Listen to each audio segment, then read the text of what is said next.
So digestive ఇష్యూస్లో మనం కామన్గా వినే ఇష్యూస్ ఏమేమి ఉంటాయి సార్? ఇందులో కామన్ ప్రాబ్లమ్స్ ఏముంటాయంటే ఫుడ్ పైప్కి సంబంధించిన దాంట్లో commonest problem is reflex disease అంటాం.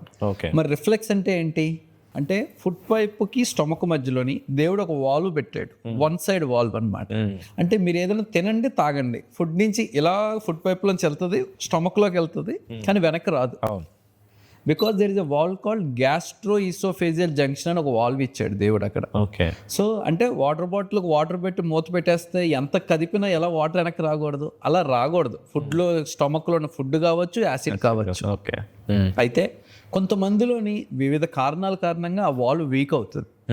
అది వాళ్ళ డైటరీ హ్యాబిట్స్ అవ్వచ్చు, అంటే ఫుడ్ హ్యాబిట్స్ అవ్వచ్చు, లేకపోతే వేరే తెలుసుకోకుండా తీసుకున్న డ్రగ్స్ వల్ల అవ్వచ్చు, ఒబెసిటీ వల్ల అవ్వచ్చు, వేరే కారణాల వల్ల అవ్వచ్చు. ఆ వాల్వ్ వీక్ అయిందనుకోండి, కడుపులో ఉన్న యాసిడ్ ఫుడ్ పైప్లోకి వెనక్కి వస్తుంది. వెనక్కి వచ్చి ఇక్కడ మంట వస్తుంది అనమాట మనకి.